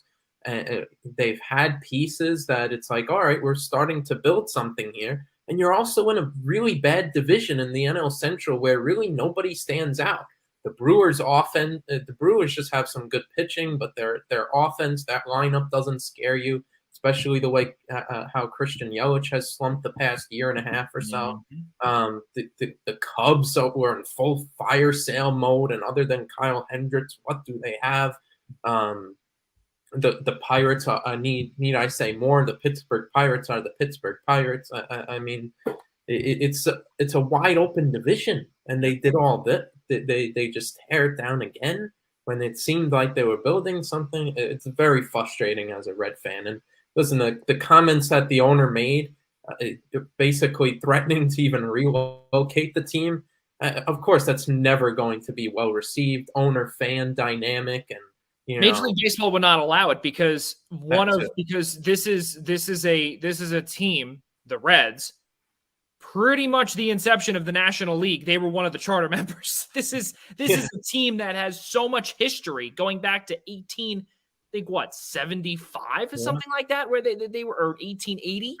Yeah, they've been around a long time. And I was just trying to do the research myself. I mean, this is a team who at least since 2015 has finished below the league average in payroll. I mean, they're usually right around, based at least over the last 8 years or so. They've been somewhere around 16 or 17. And even at their highest point, Joey, when they really still weren't paying anybody all that much. I mean, Votto was probably their highest paid player. They were still only 13th. Yeah. I mean, they are what they pay. They are an average ball club. I mean, there is a reason why the St. Louis Cardinals are the team. I mean, for years it's been the Cubs too, but there's a reason why they're the team that always finishes just above the Pittsburgh Pirates. I mean, not just above, but above. It's always in some order: Brewers, Cubs, Cardinals. So sorry. And then as always, you look at the leftovers and you always say Cincinnati and Pittsburgh. So they've always been a team that plays to their payroll, and there's just really hasn't been much of a difference. I believe they've been to the playoffs twice in the last 15 years. So I'm not sure what's really going to change there unless they get new ownership, which the fans are clamoring for. I mean, it's tough again when you look at two teams like the Pirates and the Reds, who there's so much history behind these two as I say programs, I'm thinking in college, behind these two organizations that, it's unfortunate, to see that these teams that, again, like you can say even the Cubs too. Do we remember when the Ricketts family had a tough time signing players because just a few years ago they could not, they said they couldn't afford guys. They couldn't do it when I think it was a couple of years after the World Series, after they broke that 100+ year drought of the World Series. They couldn't afford to sign guys. They couldn't afford to bring back coaches. They couldn't afford to do whatever. And you're seeing it's just sad that these historically good teams, and I don't want to say that it's, National League thing, but three teams in the NL Central, it just can't get it done. Again, great place to see baseball. I got a chance to see Cincinnati and I think actually Pittsburgh out in Cincinnati. Great place to be along the Ohio River, borders Kentucky, but the product on the field is just, it's sad. And I can attest to this. Going there and seeing the fans, they're just casual fans. There's like a playground up on the concourse. They bring their kids there. They don't care about the game. It's unfortunate, and that's the part where, again, the ownership may have to change in order for the Reds to become relevant again. This is a city that has a lot of history behind it in all of their, well, not all, but in their only 2 professional sports teams. Again, the Bengals went to the Super Bowl this past year. Granted, they lost, but the Reds, they've just been clamoring for however long. Exactly what Ian said. It's been a mediocre city it's been a mediocre sports city for a very long time. It is. It has was for sure. But we'll see what the Reds do. And despite of the be careful for what you wish for or ask for, I mean, we've seen it. We don't even have to ask. We've seen it. There's, you don't have to ask for anything. Reds fans don't have to ask for anything. They're doing it right behind your back. And people are still paying for tickets. Unfortunate.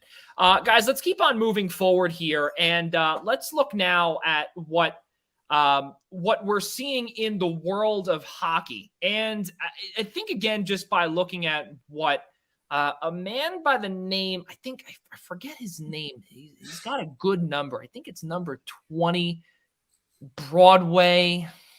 A lot of exclamation points. Name starts with the C. Yeah, right. I just hear something like "evitable" in my head a lot. I was gonna say inevitable. Something else. Oh, right. His name is Chris Kreider.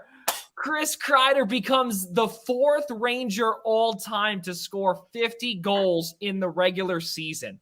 This is something else, Ian Schraier. Chris Kreider is a New York legend and a Schraier legend. That's just it is what it is, 50 goals.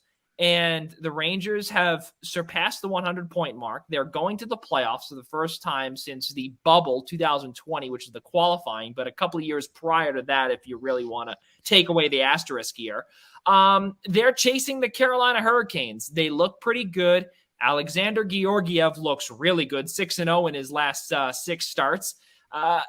Again, they're finding ways to win, and the trade acquisitions in Frank Vetrano, Andrew Kopp, again. Oh, and we have to keep in mind too, I don't want to call it an acquisition, but a returning player off the injured reserve. How about Kaapo Kakko? A couple of goals against Philadelphia on Wednesday night. He was able to lead the charge against the Flyers. This team looks very good, but again, the experience lacks. Yeah, I think that's the pieces that what we've said all year as Ranger fans is that this year they're playing with house money. I know that a lot of Ranger fans have cup hoisting aspirations, and that needs to be tempered quite a bit. But listen, credit to Alexander Georgiev. His last few starts have been outstanding. I have not been in his corner much this year, but anyone who's telling you that there's an argument with who's the Rangers starting goaltender when the playoffs come around is, I don't know what they're smoking, but yeah, I mean, they just got Kakko off the injured reserve. Kevin Rooney just came back off the injured reserve. So they're healthy at the right time. Obviously they lost Tyler Mott last week to a week or maybe even 2 weeks ago now to a upper body injury that looks like it's going to cost him the rest of the season. But with respect to the Rangers, I mean, what Gerard Gallant has done, and I'll talk a little bit more about Drury later with the acquisitions he's made at the trade deadline.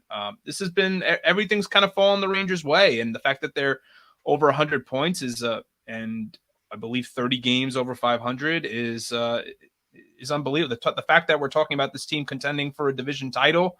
The fact that we're talking about this team contending for home ice in the first round. I mean, this I thought was a dream in terms of coming in preseason when we were talking to Colin Stevenson from Newsday. I thought I didn't know what he was talking about when he had the Rangers probably in the playoffs, but that's where we are at this point. And with respect to Kreider, listen, credit to Chris Kreider. He's got 50 goals.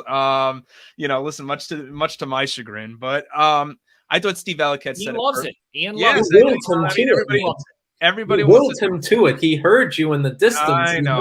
Spirit, and he heard really did. I know. I'm gonna have to get my Kreider jersey at the end of the year now, aren't I? Oh, yes. I'll forever be lambasted for it, but that's okay. Right. That's okay.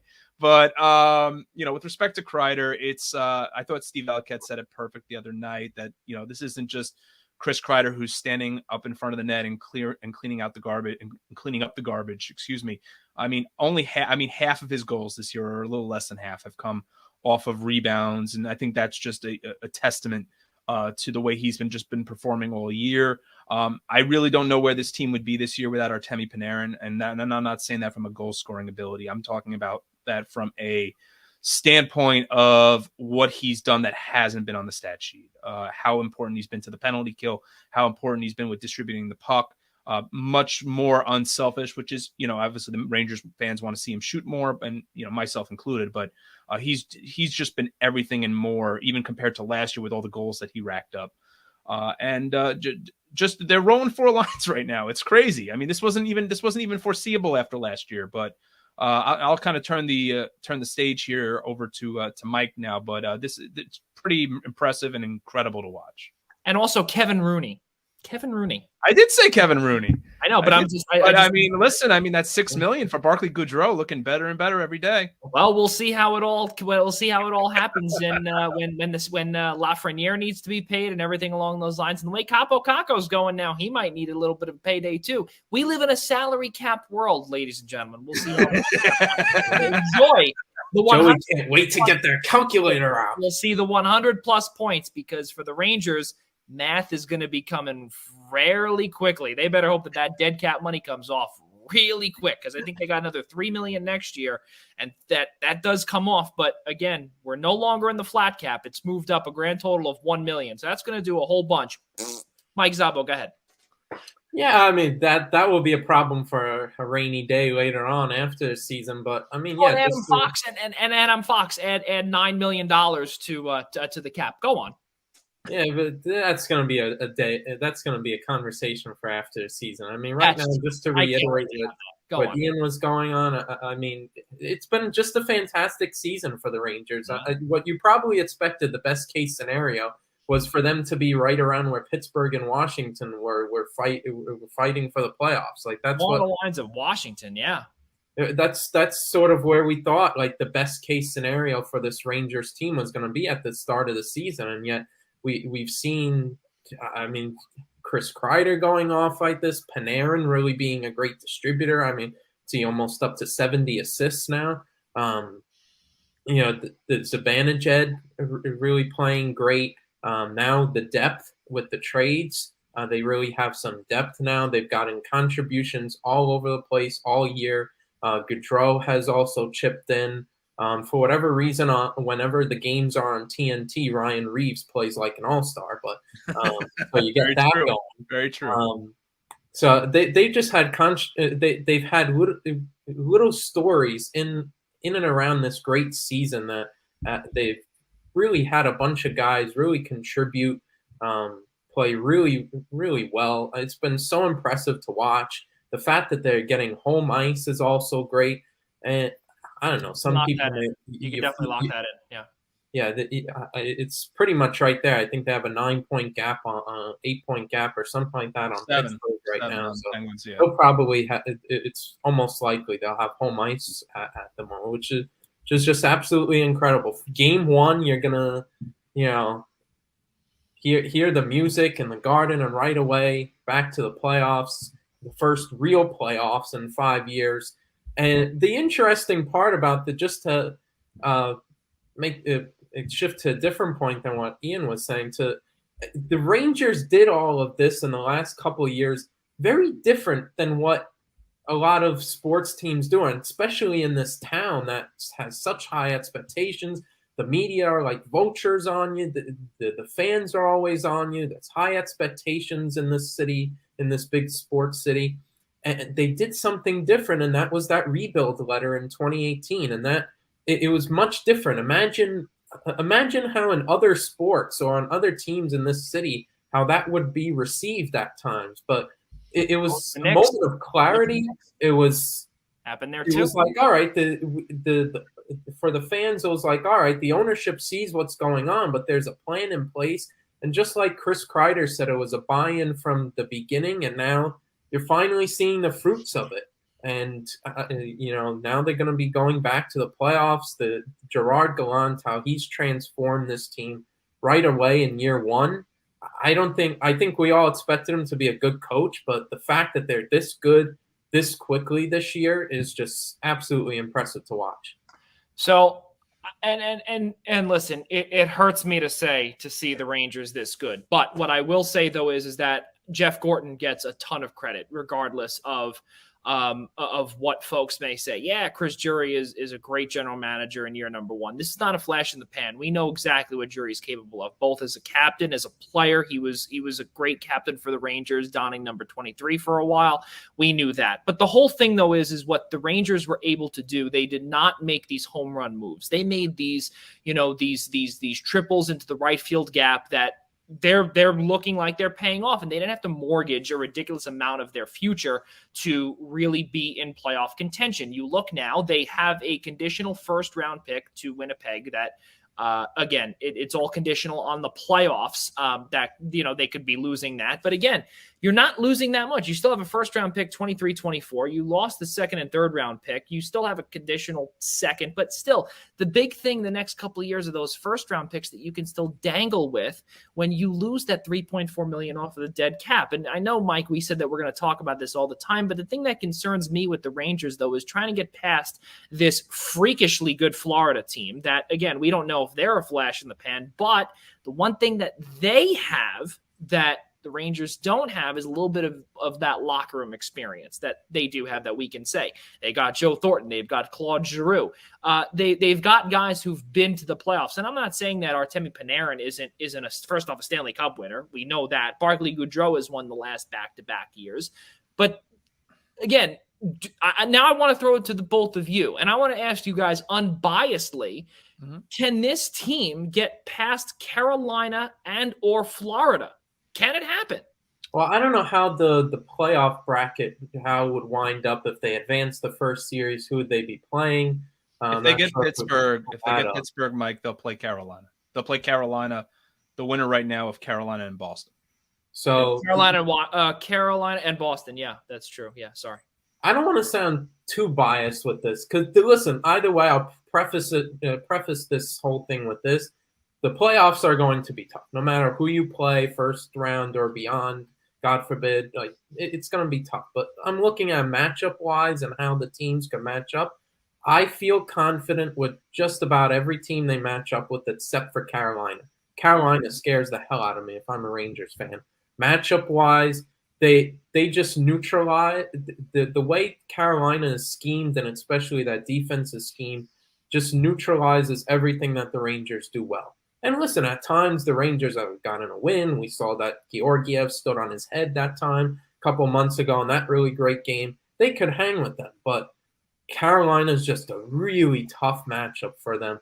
I think other teams in the Eastern Conference that they'll meet up with, whether it's Pittsburgh in the first round, Boston, God forbid, or Tampa, the Toronto Maple Leafs, whoever winds up being in there, you feel like they can match up well with them. Now, whether they win the series is a whole other argument, but you'd feel good about their chances and how they match up. Carolina is just a whole different beast. Yeah, Carolina is completely different, and especially too that their entire roster has been all the way to the Eastern Conference Final just a few years ago, when they 2018 when they swept the Islanders last playoff series at the Barclays Center. And then they got swept by Boston the following round. So they've got that. We saw what they were able to do the last couple of years. Carolina also, that would be a rematch of the 2020 bubble series as well. Remember that, when Carolina absolutely annihilated the Rangers. But then last year also, the Hurricanes were able to do some business as well. So this is going to be a fun start of the playoffs for the Rangers. I personally can't wait to see it, because this is a new Rangers team that not a lot of folks are used to. We're used to seeing the the constant replays of 2000, 2013, 2014, whatever the case was, and they have not been that powerhouse since then. And I've said this too, as even as a diehard Islanders fan. Give it a few years for the Rangers. And I think Ian can attest to this too. I think I've said it to him a few times, or whoever, or even DeLuca, with a couple expletives in there. But give it a few years after that letter came out. And if you rebuild this or retool this right, this team will be, because again, we know the drafting capability of Gordon. We don't know the drafting capability of Drury yet, but we know clearly now he can make these, I don't want to call them home run trades. They're triple in the gap type trades that might get you past a round or two. I would say a round is fair. And as Ian said, playing with house money, they were not supposed to even be here. They were supposed to be in the wild card round, and now they're looking to host round number 1. It's a big deal for Rangers fans. The Garden will go absolutely bongos. But I'm pumped to see what Carolina is all about against the Rangers in round number 2, because PNC Arena is no joke in the playoffs, because we know that the Hurricanes fans are beyond rowdy down in the South. Looking at the playoff picture, fellas, a lot of good races. You look at LA, who, DB's team, our good friend Dennis Bernstein from the 4th period. He called the Kings potentially taking that third spot in the West, in the Pacific Division. Calgary overtook everybody. Vegas is on the outside looking in right now. They are going to have a ridiculous amount of problems. Colorado is the only team that clinched a playoff spot in the Western Conference. Minnesota is there, which is a big deal. They're going to have a ton of dead cap space next year, a whopping $15 million when Parise and Suter's dead money kicks in. And that's, I think, for multiple years too. So they better enjoy this while it lasts. Edmonton with 90 points, and Nashville is in there as well with 89. New Jersey Devils head coaching legend John Hines leading the way. That's a big deal. I'd love to hear what Rob DeLuca has to say with that. And Dallas is just lingering in there as well with a game in hand against Vegas. So, I mean, listen, there's a lot of good matchups out in the Western Conference as well, and of course the Eastern Conference too. Everything is pretty much locked in, to say the least. Tampa and Boston. Surprisingly, Tampa may be playing Carolina in the first round. If Tampa slips, they're 5-3-2 in their last 10, while Boston's 6-4. They've lost 2. But that's definitely another battle to watch between Boston and Tampa, being in the 3rd spot in the Eastern Conference or in the Atlantic Division, and then the wild card number 1. A big deal for sure. Guys, let's keep moving forward here since we've got another 20 minutes here with you all tonight. Let's move into the NFL, just because there's not that much to talk about, but there's a good amount where, of course, Aaron Rodgers, we're going to lead that off with Aaron Rodgers getting some reinforcement. And we can't say ints because there's only one signing today that the Green Bay Packers were able to, nail down. Wide receiver Sammy Watkins, 1 year, $6 million deal. This is a Sammy Watkins that has pretty much 1 catch in game number 1, does fantastic on most fantasy teams. And then all of a sudden he's pretty much minus 45% dropped by week number 3. Is this a good signing for Aaron Rodgers and company? Mike Zaba, we'll start with you. It's solid. I think he's a solid receiver. He spent a bunch of years in this league, a bunch of time in Kansas City and then Baltimore. It's a solid signing. If they think it's replacing Devontae Adams, you got another thing coming. It still doesn't greatly improve the wide receiver core that's there.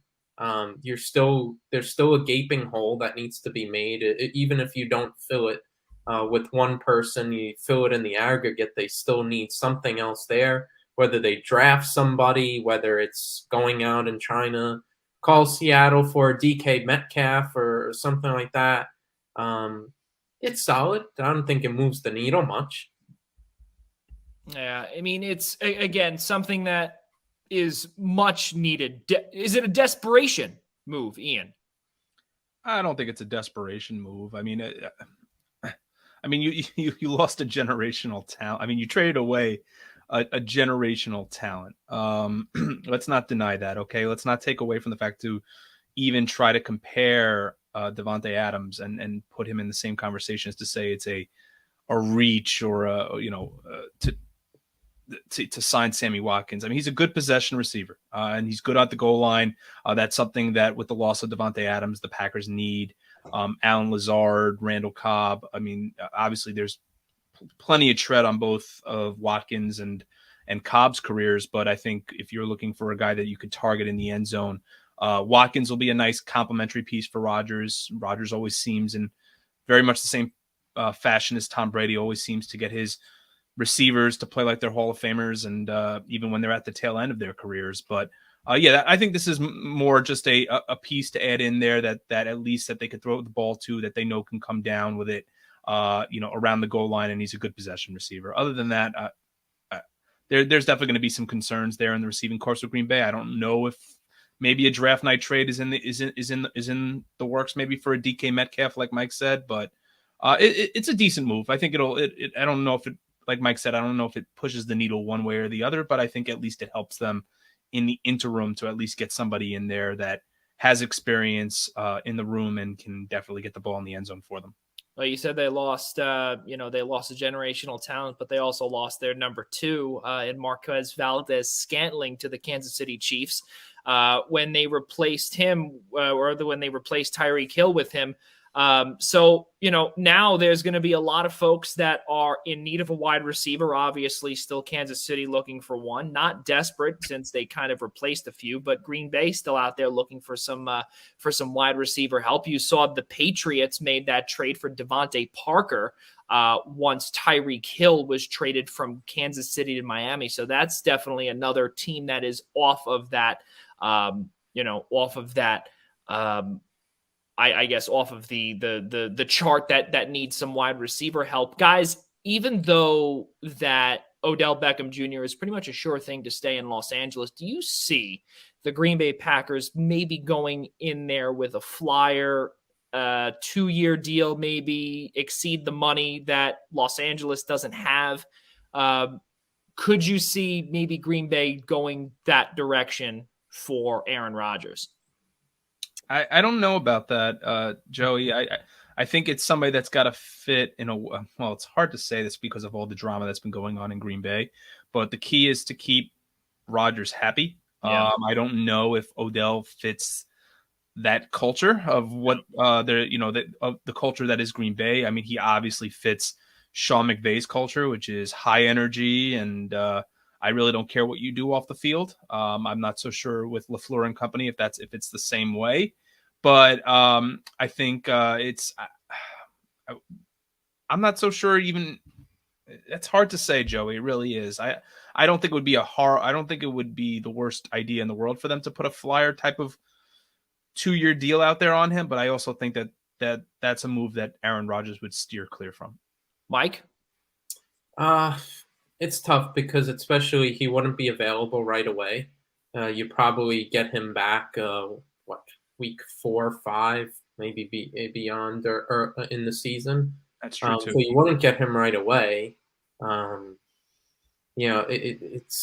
It's kind of how much more strain do they want to put on the cap too? Because if it's going to be multiple years, I don't know. I'm not too sure if I see that in the works. Yeah, and especially too where LA they signed Allen Robinson. They also traded away Robert Woods to Tennessee. Julio Jones is another player as well. That's another player to watch for as well, since AJ Brown and Robert Woods are now the new 1 and 2 out in Tennessee, so they don't need any wide receiver help anymore. So you could take another team off that list. A lot of players out there come draft day in about 2 weeks' time, which is a big deal. Can't believe we're saying this. Again, we've been off the air for about 8 weeks. And in 2 weeks, we're out here on Long Island, it's 80 degrees today. It was 80 degrees today. And, last time we were talking, it was like 4. But listen, now summer is on its way and the draft is almost here too. So we can't wait to see what those draft day trades will be all about. Guys, the last thing here, of course, here in the National Football League, of course, Dwayne Haskins, his life was taken way too soon, was ran over by a truck. And obviously gruesome details to really discuss, but all of our thoughts and prayers and wishes to the entire Haskins family, to the Pittsburgh Steelers, for losing a talent. And the same thing goes with the Ohio State Buckeyes as well.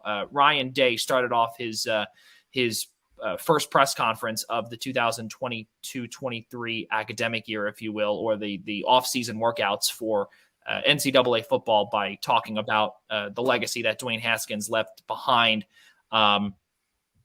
over at Ohio State. So a talent that we will definitely be missing for a long time. Guys, the next thing here we want to just discuss, since we do have a couple of minutes, Baker Mayfield. He says that he feels disrespected out in Cleveland because the Browns took, and I'm going to get to Mike here because I see he definitely wants to grind his gears with Baker.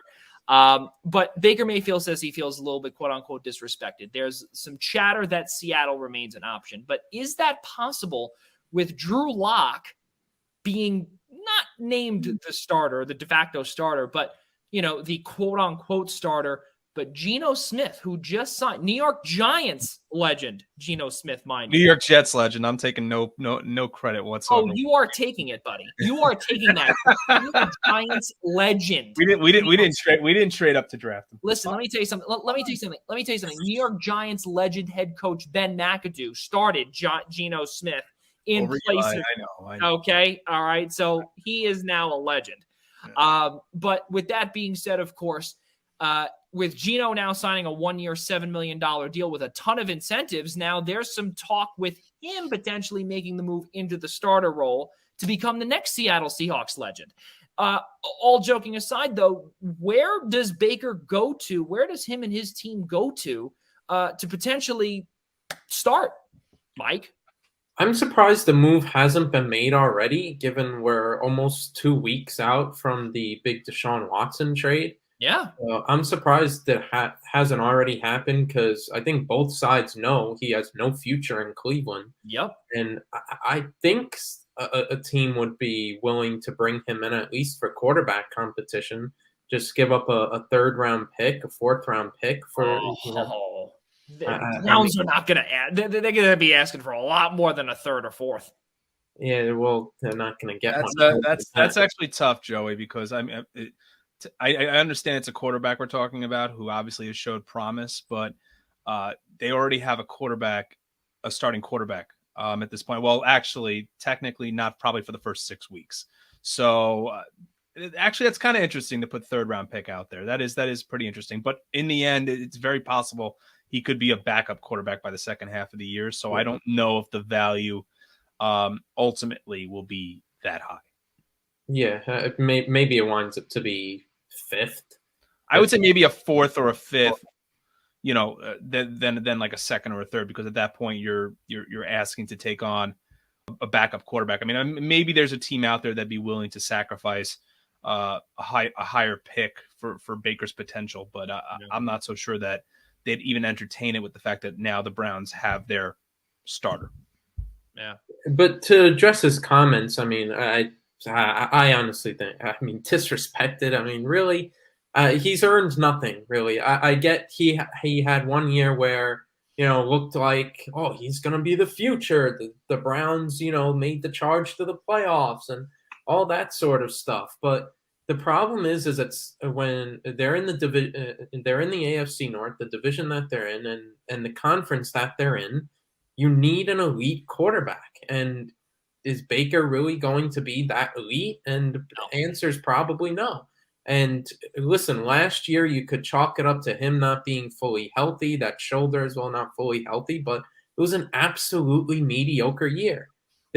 And it was on all sides of the field. Their defense that the Browns spent tons of high draft picks on to assemble, absolutely underwhelmed. That defense should have been way better than what it was outside of Myles Garrett.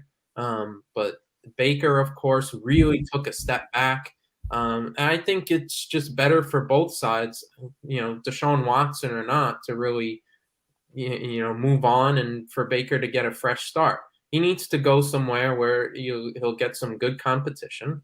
And listen, the whole disrespected thing, this is a business at the end of the day. And like I said, he's earned nothing. And, it's just not working out. And I get what the only reason why I guess he says that is because, hey, I was the number 1 overall pick. Well, it's not working out at this point. People were surprised he was the number 1 pick. I mean, that's the whole thing. I mean, but go ahead, Mike. I'm sorry. I think Seattle is a solid play. I'm sorry if you're scared of Geno Smith of taking a starter role from you. Then I don't know what future then he'd have in the NFL. I think Baker believes in himself, and I think he'd certainly have enough ability that he could beat out a Drew Lock, who has been absolutely mediocre over in Denver, and now it's Seattle, and Geno Smith, who's way past his prime, and I mean, at the most, is just a stopgap for Seattle. So I think that could be a good destination. You could also like Atlanta to see how he would compete with Marcus Mariota, but he would definitely be more of a backup there. I mean, if I'm him and I think he's expressed this desire, I'd really like to go to Indianapolis, a really winnable division, good weapons around there. They really don't have I'm sorry, Matt Ryan went there. So I guess you could, if you want, you could learn behind Matt Ryan because that's not going to last too much longer. The Colts would have been a good destination a couple weeks ago, but so that's gone down the wire. There's not many spots left. I'm surprised he it wasn't included in the trade for Watson and gone to Houston and compete with Davis Mills, but there's not that many spots around, honestly, and he's going to have to accept being a backup somewhere. And the best spot is maybe learn under an all-time great quarterback, or at least recently had a great career in Atlanta and Matt Ryan. But I don't know if Baker's ego can contain that. Yeah. Well, also, you talk about all-time great career with Matt Ryan. 28-3 would have some other ideas.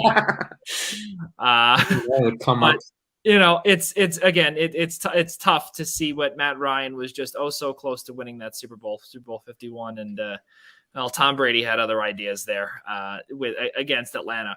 But guys, since we are a few minutes away from wrapping this baby up, Derek Carr, we'll give you a couple of sports updates. Derek Carr and the Las Vegas Raiders agreed to a lucrative, we can call it lucrative, 3-year, $121.5 million contract. It's a big deal. Good stuff there for new head coach Josh McDaniels, which I expect to implode in a matter of, 7 games like how he did in Denver. And he'll be back in New England the start of 2023. Book it, Dano.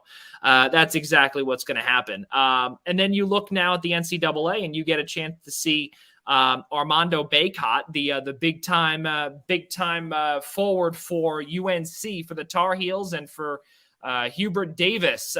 Good stuff there for Bacot. He's returning to UNC. That was a possibility that he might be on his way to the big leagues. Not the case, and he's going to be over at UNC for another season. The only one that's out of eligibility in the NCAA and in that Tar Heels program is Brady Manick. That's the only one, and everyone else pretty much should be returning. RJ Davis, the rest of the crew. Let's see what else we've got here. Also, we still have a couple of unofficial notes too within the NCAA. Locals, of course. New head coach for Wagner College, and the reason why we'll kind of give you how this all wraps in together. Obviously, a few weeks ago, Eastern Observer was on site for Shaheen Holloway's opening press conference at Seton Hall. That was some pretty cool stuff. Bashir Mason, who was once at Wagner, took over unofficially, that has not been announced yet by St. Peter's, to become the next head coach of the Peacocks, a completely different team from what you saw just a few weeks ago with the Peacocks heading to the Elite Eight. Everyone is pretty much gone. So Bashir Mason will have to start from scratch. And then who was able to take over for Bashir Mason at Wagner was former assistant coach under Kevin Willard at Seton Hall, and also a former Seton Hall player, and also someone that was able to learn under him. Donald Copeland will be taking over at Wagner too. So that's how that all, the little triangle there with Seton Hall, Wagner, and now St. Peter's. So that's a little trio around the local Staten Island and Jersey City and Newark area. So that's how it all ties in. Another sports update too, ladies and gentlemen. Just a couple of days ago, we got a chance to hear that the Penguins and the Bruins will be taking part in the 2023 Discover NHL Winter Classic up in Fenway Park. The second time that Fenway will be hosting the Winter Classic. The first time back in 2010, Boston and the Rangers. And now in 2023, it's going to be the Penguins and the Bruins. It should be a fun one on January 1. Guys, our show has come to a close. Let us get you some kudos here. It's going to be, for starters, I'm going to start this one off here. Scotty Scheffler was named the 86th Masters champion.